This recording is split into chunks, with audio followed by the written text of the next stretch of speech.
today's video, we're going to recite some sonnets. Sonnets. Sonnets. Sonnets. Sonnets. Sonnets. By a man, I don't know if you guys know him. He's from England. He was born in a small town called Stratford upon Avon. Don't know what that is. It's in England, though. It's actually very old. Yep. And he wrote down actually a big couple, a whole lot of sonnets. And I'm going to read some to you. Actually, 3 of them I know right here from memory. The other one, kind of, so I'm going to read it out. But anyways, he wrote, he wrote 154 sonnets. 154. That's a whole lot of sonnets. So I'm not gonna read them in order. I just know these 4 random ones. I'm gonna read it out to you guys. I'm gonna recite them. Recite them to you guys. Alright, so. Okay. His name's William.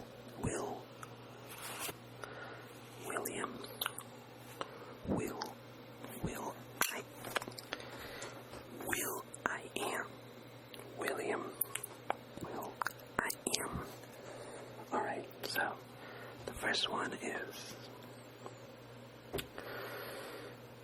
I'm struggling to recall how it starts. How does it start?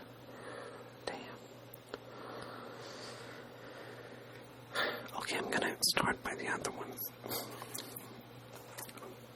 Who will believe my verse in time to come, if it were filled with your most high deserts? Though yet, heaven knows, it is but a tomb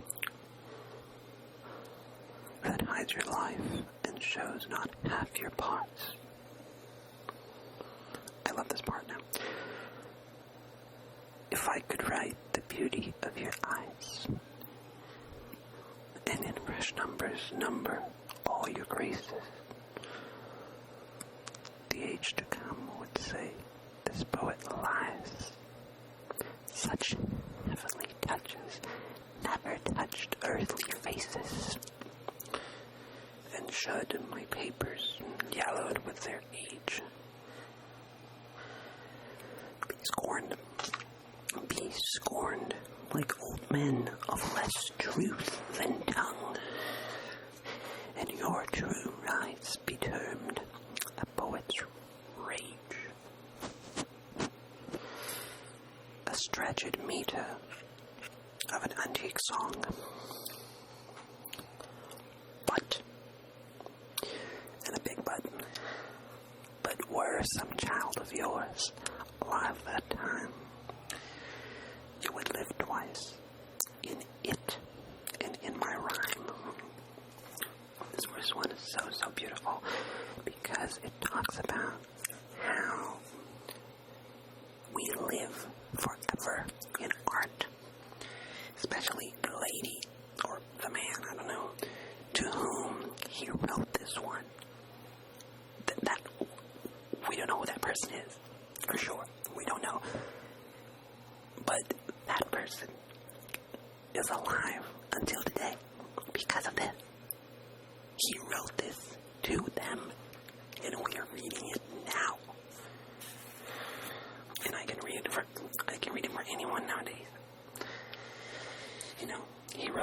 a specific person, I can sing this for a specific person too, and that person's gonna love it because it's beautiful.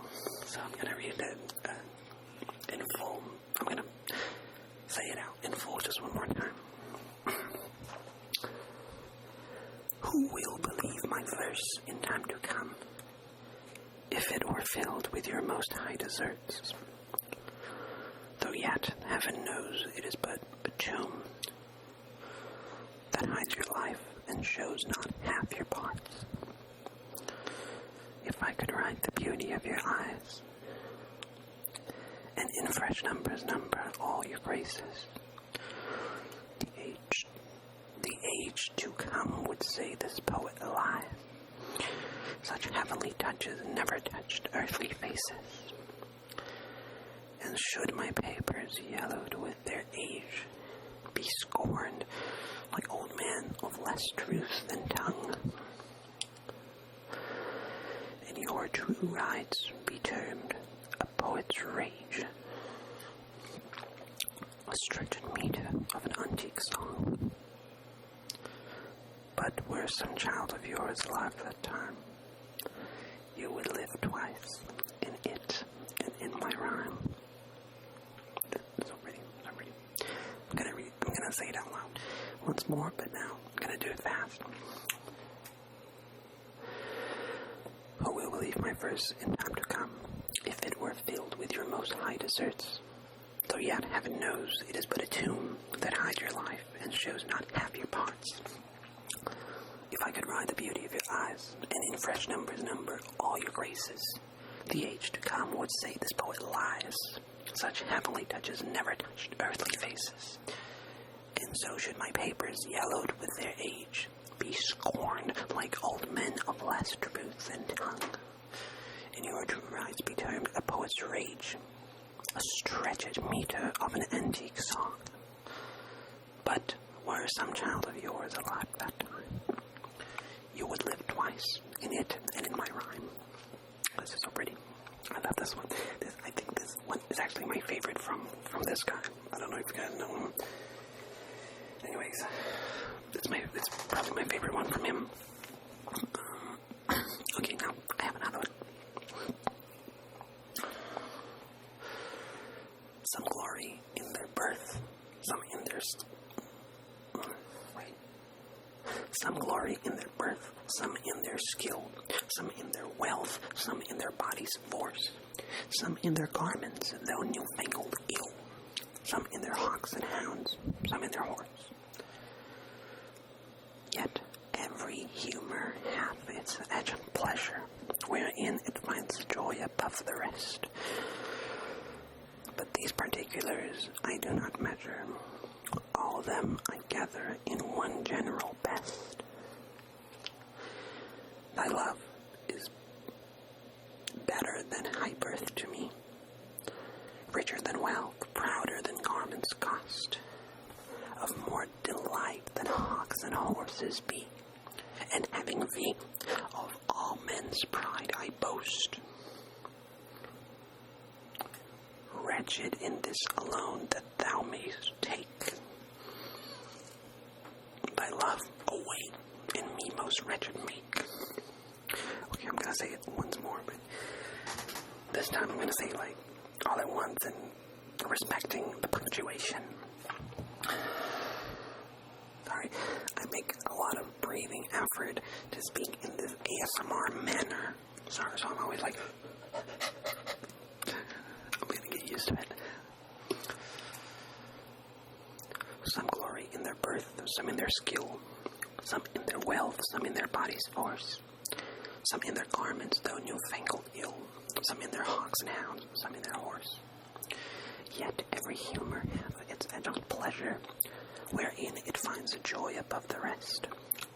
But these particulars are not my measure, all them I gather in one general best. Thy love is better than high birth to me, richer than wealth, prouder than garments cost, of more delight than hawks and horses be, and having thee of all men's pride I boast. wretched in this alone that thou mayst take. Thy love away, and me most wretched make. This one's really pretty. I love this one because it says, because he quite literally, he lists things that people are usually proud of, you know, that people glory about. Some glory. Yeah, that's gonna have to be cut out. There's probably a big old motorcycle. Anyways, because he says that some glory in their birth, some in their skill. So you can glory in your birth, which is something that by chance, and you can glory in your skill. So he starts the poem by saying that whether you were born with it, whether you acquired it, I don't care. Some glory in their birth, some in their skill, some in their wealth, some in their body's force. Wealth, something that has nothing to do with the body, and then body's force. Whether you glory in something you chose, something you developed, something immaterial, something material, I don't care. Some in their garments, no newfangled ill. I think he says, like, some people glory about their clothes, but, you know, they might just get old, you know. Some in their hawks and hounds, some in their horse. He talks about animals. Yet, every humor hath its adjunct pleasure, wherein it finds a joy above the rest. I don't really know what those are. I would have to think about it for a little more time. Anyways, but these particulars I do not measure. All of them I gather in one general best. So it's basically like, look, people glory in a lot of things, but I don't really care. So I'm just gonna gather everything in one general best. What is this one general best? Then he says it. Thy love is better than high birth to me, richer than wealth, prouder than garments cost, of more delight than hawks and horses be, and having feet. So he says that your love is better than high birth to me, is better than wealth, better than garments. It's worth a lot more than garments. It gives me more delight than hawks and horses. And having thee, of all men's pride I boast. And if I have you, I'm going to boast about it to everybody. Wretched in this alone, that thou mayst take my love away, and me most wretched make. So he says that, so if you take your love away from me, you're going to make me most wretched. It's going to be bad for me. That is so pretty. Also, God damn it, I really cannot seem to remember the first sonnet. It's not the first sonnet that he wrote. It's like, damn.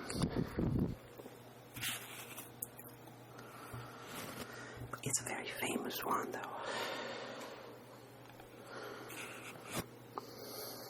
I once saw a video of, it was not Maggie Smith, it was the other old British lady reciting it in a TV show.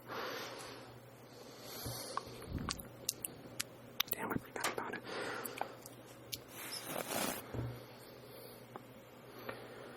It says that, damn, I really did forget it. Damn. But it's one of the first, obviously, when in disgrace with fortune and men's eyes, I all alone beweep my outcast state, and trouble deaf heaven, with my bootless cries, and look upon myself and curse my fate, wishing like to one more rich in hope, featured like him with friends possessed, desiring this man's art and that man's scope.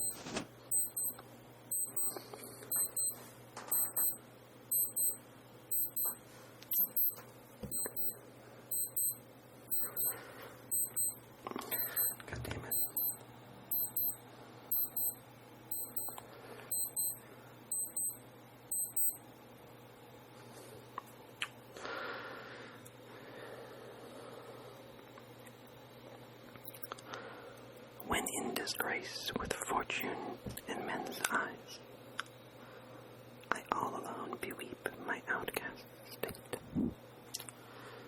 and trouble deaf heavens with my bootless cries. I look upon myself and curse my fate, wishing me like to one more rich in hope, featured like him with friends possessed, desiring this man's art and that man's scope, with what most enjoy, contempted least.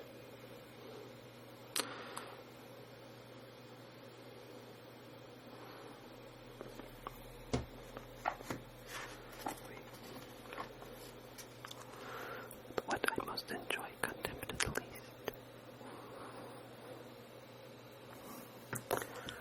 Damn, I really did forget it. Wait.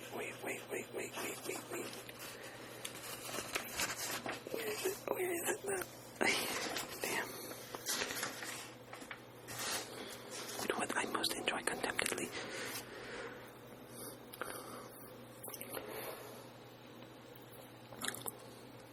When in disgrace with fortune in men's eyes, I all alone beweep my outcast state, and trouble deaf heavens with my bootless cries, and look upon myself and curse my fate, wishing me like to one more rich in hope, featured like him with friends possessed, desiring this man's art and that man's scope, with what I most enjoy, contempted least.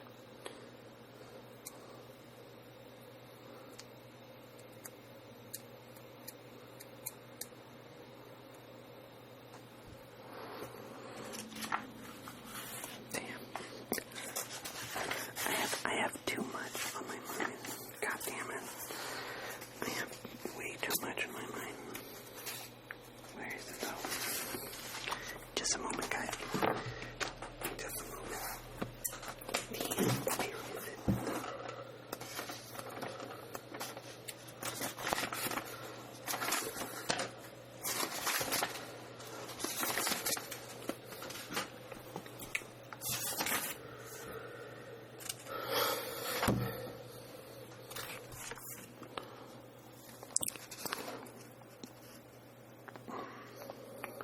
Okay.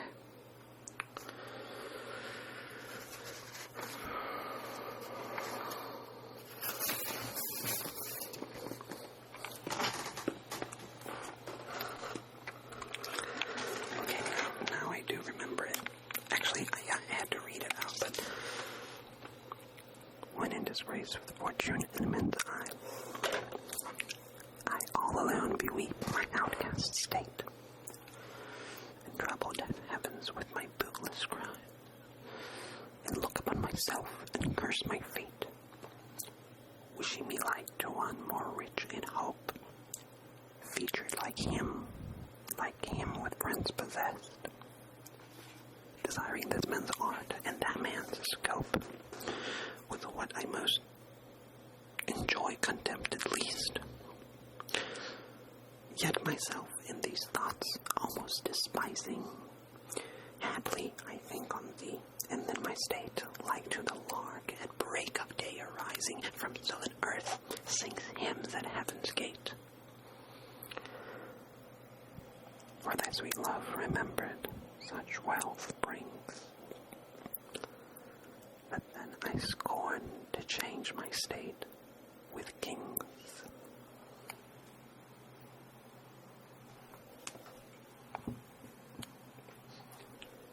I don't have anything to say about this one.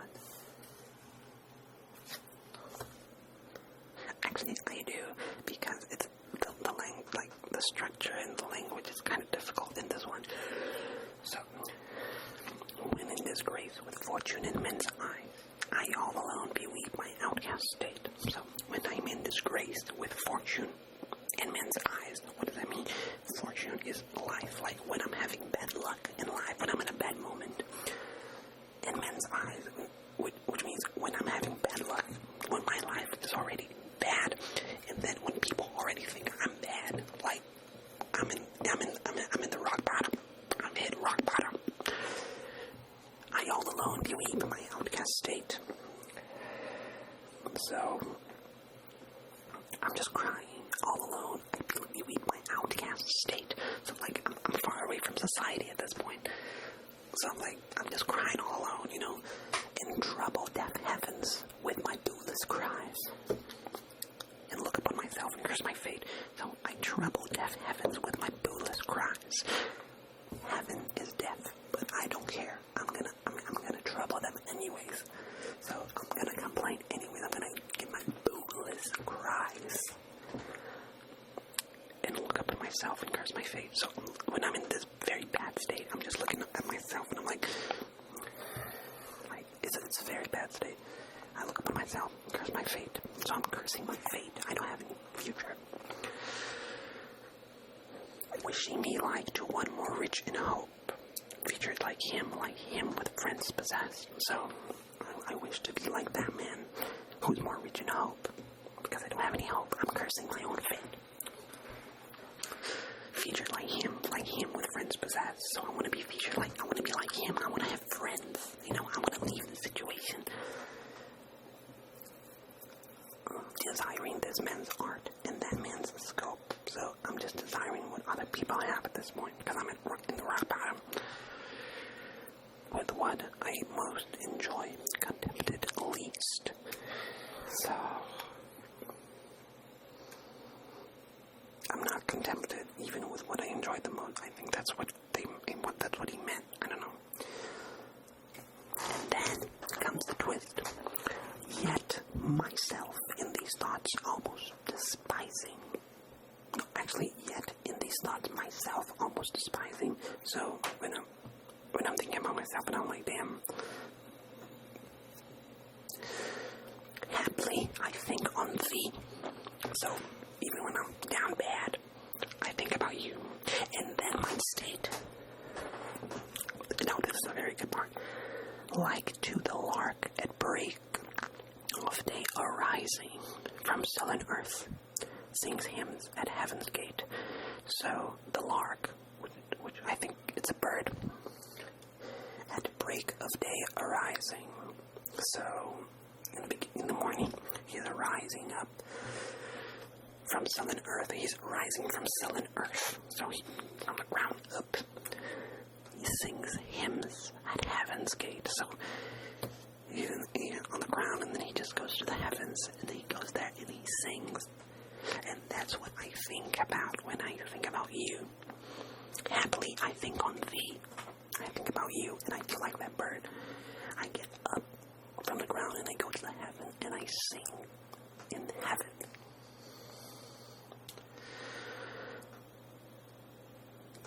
What does it say then?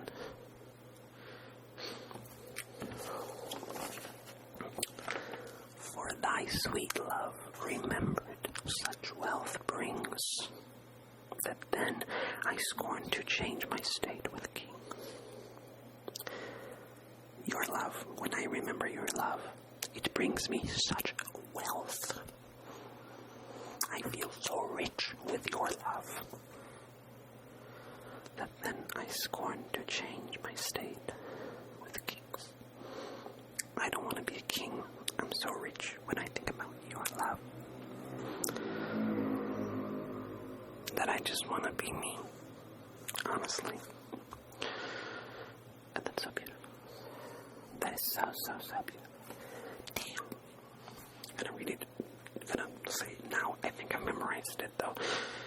Just one more time.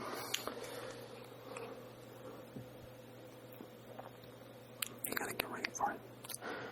We gotta get ready for it. We gotta get ready. We gotta get ready for it, though. We gotta get ready for it. When in disgrace, with fortune in men's eyes, I all alone beweep my outcast state, and trouble deaf heavens with my bootless cries, and look upon myself and curse my fate, wishing me like to one more rich in hope, featured like him with friends possessed, desiring this man's art and that man's scope, with what I most enjoy, contempted least. Yet myself in these thoughts almost despising, Happily I think on thee, and then my state, like to the lark at break of day arising from sullen earth, sings hymns at heaven's gate.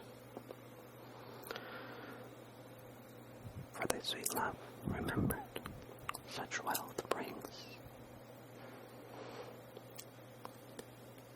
that then I scorn to change my state with kings. No words.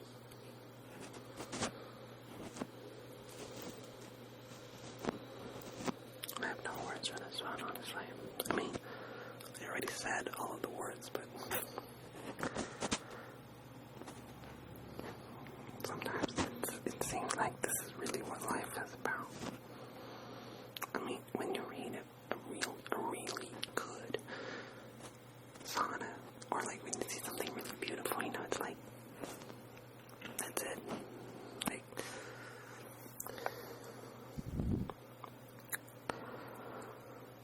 it's just so pretty. Yeah. Thank you. Thank you, Will, for writing that like 400 years ago. So, guys, actually, there was another sonnet, but I think I'm gonna end the video for now.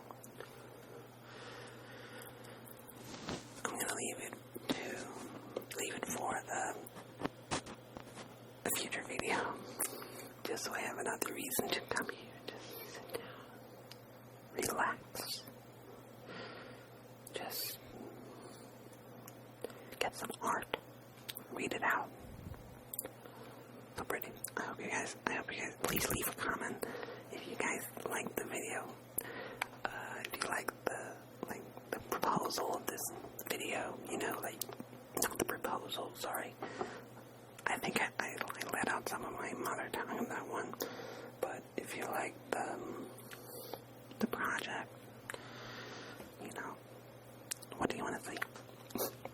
And what's your favorite Shakespeare sonnet? Tell me, please, because there's so many, and sometimes it's good to like get down and just like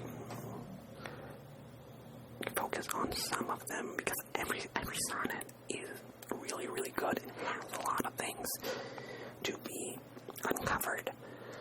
But you know, we don't have time. But with ASMR, we do have time. Kind of. We have this little pause. So leave in the comments below. What's your favorite sonnet? What sonnet do you want to see here? I'm probably gonna cover. I only want to cover all 154. Let's see where we can go with that. Thank you so much.